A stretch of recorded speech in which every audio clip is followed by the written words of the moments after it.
Tadi kan Bang Fadli udah sedikitnya cerita dengan saya, ya, bagaimana kejadian yang terjadi pada Bu Sri ini. Ya, kesehariannya. Tapi saya sekarang mau dengar detailnya dari Bu Sri ini. Sehari-harinya Bu Sri emang kenapa sih? Lagi order.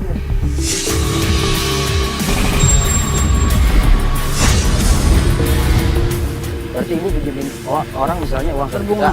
Jadi bunga 1,5 juta. Astagfirullahaladzim. Amat. Banyak amat itu. Berapa persen? 50%. Astagfirullahaladzim. Kan dia butuh, saya nolong dia juga harus nolong kita. Iya, tapi kan kalau begitu cara nolongnya nggak benar, Bu.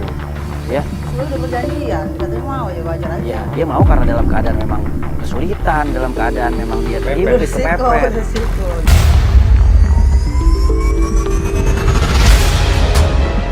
Ini nggak boleh, Bu, dilarang sama Rasulullah. Emang Pak Ustadz tahu? Tapi cara Ibu salah, Bu. Itu perbuatan yang diharamkan di dalam Islam. Kata Rasulullah, la'anallah akilu riba. Allah melaknat orang yang memakan harta riba. Tahu maknanya dilaknat, Bu? Maknanya dilaknat itu torbun an rahmatillah, dibuang jauh dari rahmatnya Allah. Orang yang sudah ditorot an rahmatillah, dibuang jauh dari rahmat Allah, jangankan masuk surga, cium harum surga pun diharamkan oleh Allah Subhanahu wa taala.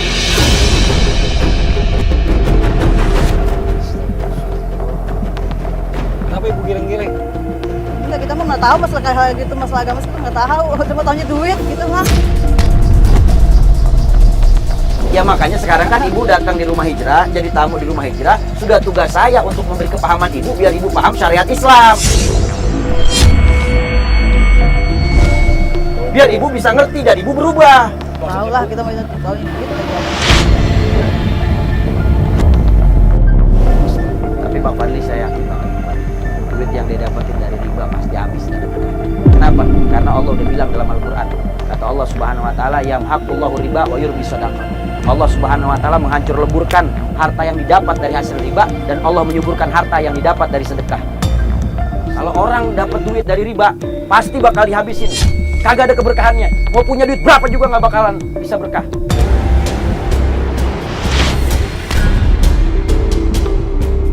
Ya udah, sekarang udah tahu ya. Bang Fadli, kayaknya Ibu ini masih ngerasa bangga dengan perbuatan dosa yang dilakuin. Ya, dia ngerasa itu ngebantu orang. Udah, sekarang biar langsung shock terapi aja deh. Ini saya memang udah siapin nih shock terapi buat orang-orang yang suka makan harta riba, apalagi sampai menghalalkan darah saudaranya sendiri. Alhamdulillah min dzalik. Nanti di neraka mereka bukan cuman jalan di atas jembatan yang dipenuhi dengan api, tapi juga dipenuhi dengan duri-duri yang sangat tajam. Ini saya kasih shock terapinya seolah-olah ini duri-duri ya. Tapi saya suruh dia lewat di bawahnya, Bang Fadli. Ya. Udah sekarang langsung. Nggak lewat atas ya, kalau lewat atas kan sakit. Tapi saya udah siapin, Bang Fadli, nanti lihat aja kejutannya. Ya, ayo, sekarang dibawa ke sini, istrinya. Bu, awas bu. Nggak mau ah. Ibu masuk ah sana. Mau jawab ya kalau ada apa-apa ya. Iya, Ustadz Ibu. ya. Insya Allah saya tanggung Insya jawab. Allah kita tanggung jawab dari rumah ini, ya. Ayo, cepat. Coba, santri, dul.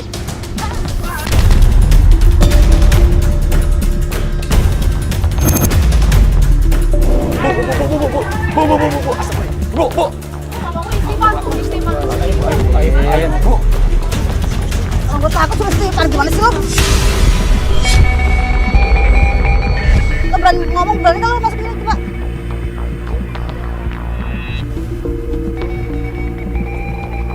Coba lo duluan masuk yuk, berani nggak? Astagfirullahaladzim, Bu Sri, udah. Ibu Sri jangan nyuruh orang lain. Ini terapi yang sudah disiapin, shock terapi ini buat Ibu, Bu Sri, ya.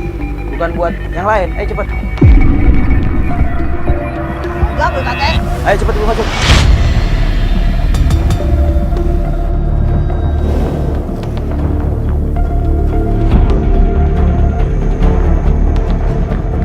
Udah Ibu sekarang di situ aja, ya. Bismillahirrahmanirrahim. Udah apa sih, Tat?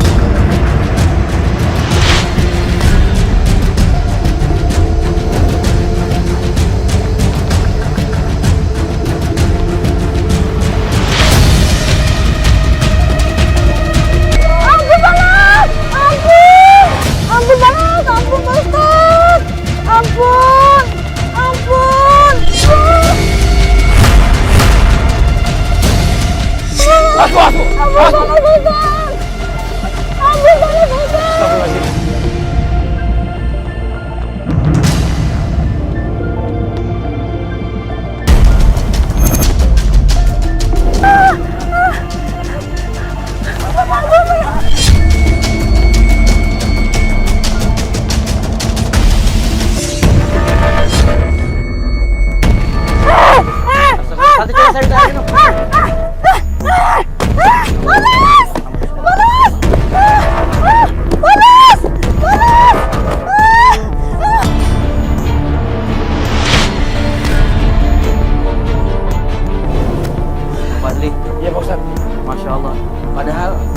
dijelasin ya bahwasanya Allah Subhanahu wa taala berfirman dalam Al-Qur'an.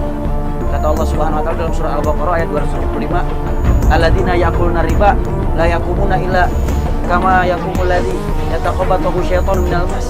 Orang-orang yang dunianya suka memakan harta riba, maka nanti pada saat dibangkitkan dari kuburnya, mereka tidak bisa bangun, tidak bisa berdiri, bagaikan orang yang kesurupan dikarenakan penyakit gila. Astagfirullahaladzim. Jadi tadi kita lihat Bu Sri, dia nggak bisa berdiri, ya, dia kayak orang kesurupan. Astagfirullahaladzim. Ya, Bu Sri, diajak ngomong, Bu Sri, diajak ngomong sana. Bu Sri, astagfirullahaladzim. Boleh diangkat kepalanya? Tekapin. Astagfirullahaladzim. Bu Sri, dibuka matanya. Astagfirullahaladzim. Ibu kenapa, Bu? Bu? Panas. Kok ibu kayak orang kesurupan? Panas.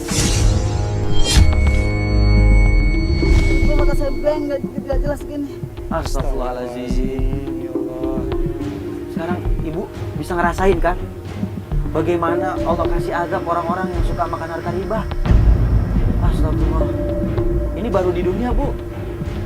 Ibu masih mau makan harta riba lagi. Ini baru di dunia, Bu.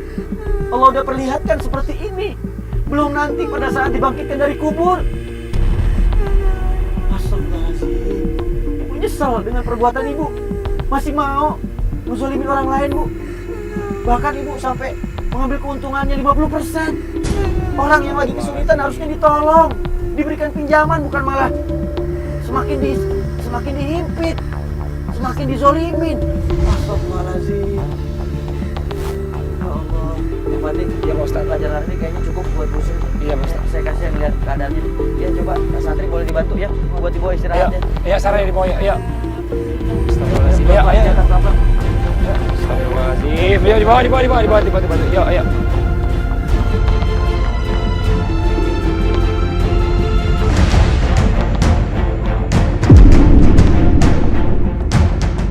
Iya.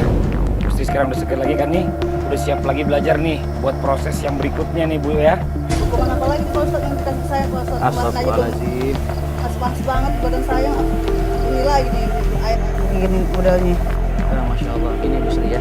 Ini bukannya hukuman, tapi ini pelajaran yang ada di rumah hijrah. Ini namanya shock terapi, Bu. Ini saya ambil ya sesuai dengan apa yang ada dalam hadis baginda Rasul Nabi Muhammad SAW. Diterangkan di dalam sebuah hadis yang diriwayatkan oleh Imam Bukhari yang datangnya daripada sahabat Samurah. Enggak apa-apa nih saya nyuruh sini. Nah dulu ibu dengerin dulu, saya lagi terangin ya. Dia dipotong dulu ya. Jadi pada saat itu Rasulullah SAW ketika Isra Mi'raj, Rasulullah melihat ya di satu buah sungai yang berwarna merah seperti penuh dengan darah, dan sungai itu dikelilingi dengan api. Lalu kemudian ada orang-orang yang di tepian sungai tersebut mengumpulkan batu. Lalu orang yang mengumpulkan batu itu mempersilahkan orang untuk menyeberangi dari sungai tersebut, dan setiap sisi ada orang yang menunggu. Dan ketika sampai di sisi, maka dimasukkanlah, dijejelkan batu-batu itu ke dalam mulut orang tersebut. Lalu dia berenang lagi ke sana. Ketika sampai di tepian, di sana ada orang lagi yang mempersiapkan batu-batu tersebut, dimasukkan lagi, dijejelin lagi batu itu ya ke dalam mulut orang tersebut. Terus nggak ada henti-hentinya. Dan pada saat itu Rasulullah bertanya kepada malaikat Jibril, siapa itu ya Jibril? Kata malaikat Jibril, ya Rasulullah, itu adalah orang-orang yang di dunianya akil riba, suka makan hartanya.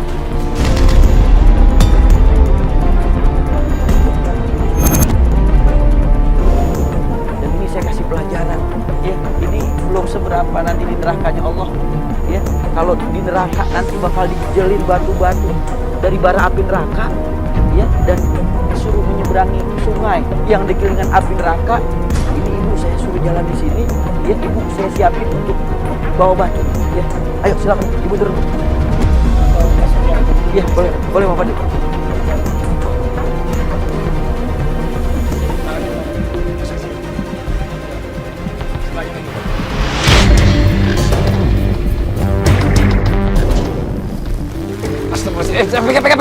Pegang. Astagfirullahaladzim. Pegang. Ibu agak nunduk. Ya, nah tahan begini. Udah diam. Tahan begini aja. Kalau Pak Ustadz kesalahan Pak Ustadz. Pak Ustadz tadi cerita kan mau ke neraka, bukannya kita masih hidup. Ini penggambaran di dunia, Bu. Ibu emang sanggup nanti ketika masuk neraka diazab seperti yang saya tadi ceritakan? Bapak tuh tahu kalau bakal saya masuk neraka? Justru itu, saya nggak tahu apakah ibu masuk neraka atau masuk ke surga. Justru karena kita sayang sama ibu, karena kita sesama hamba Allah, saling mengingatkan. Biar ibu bisa bertobat sebelum datang ajal. Biar ibu bisa terselamatkan dan ibu bisa masuk surga.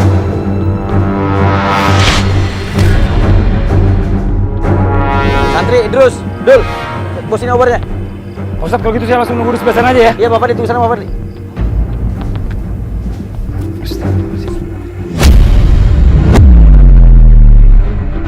Ayo jalan, Bu.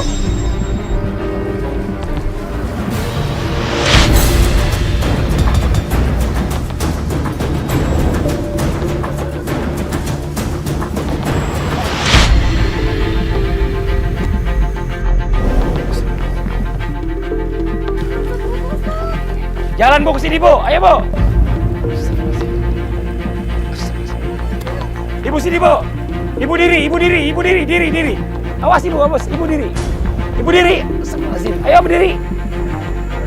Ayo Bu. Astagfirullahaladzim. Ayo jangan lagi sana Bu.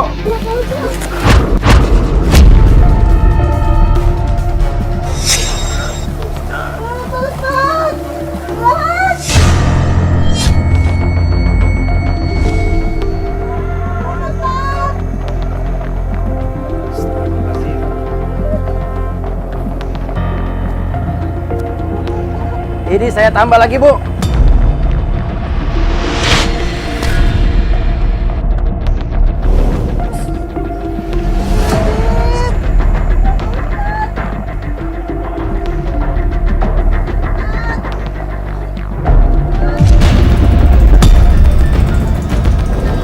Balik lagi Bu.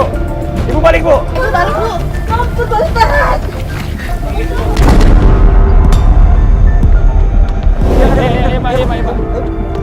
Santri, tolong bantu santri.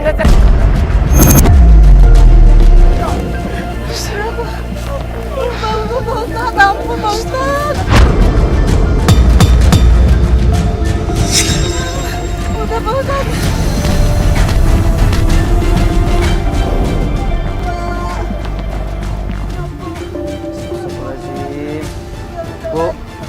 Bu, ini baru pelajaran di dunia, Bu. Bagaimana nanti azab Allah di neraka, Bu?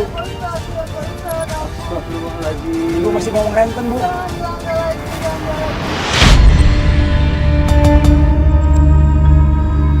Tadi Ibu tanya sama saya, emangnya saya tahu Ibu masuk neraka atau masuk surga?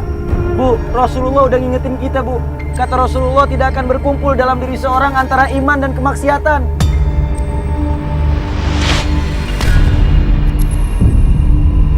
Ketika dia bermaksiat, maka dalam keadaan tidak memiliki iman.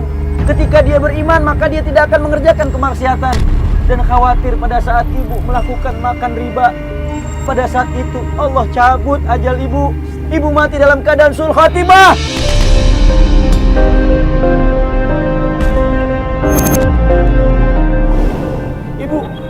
Ibu ingat, saya pernah dengar dari tante ibu bahwa ibu pernah masuk penjara gara-gara nagih sampai nyilet orang, bener Bu?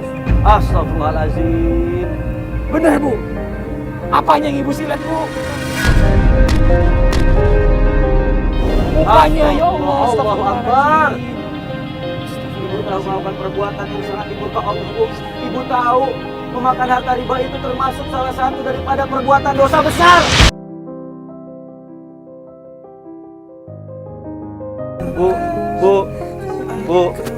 Bu, Ibu minta maafnya sama Allah, Bu. Istighfarnya sama Allah, Bu. Mohon ampunnya sama Allah, Bu. Saya, Bang Fadli, dan juga tim bekal sebelum ajal, semua cuma wasilah perantara, Bu.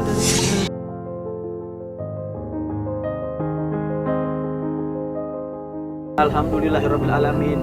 Baru beberapa tahap Ibu laluin, Ibu sudah menyesali perbuatan dosa yang Ibu lakuin. Amin. Mudah-mudahan nanti pada saat masuk ke proses muzakarah, Ibu bisa lebih mantap lagi bertobat, taubatan nasuha. Amin. Amin. Ya Rabbal Alamin. Sarah, Santri-santri buat ganti baju ya. Yuk. Jangan lupa dikasih teh hangat ya, Iya. biar badannya hangat ya.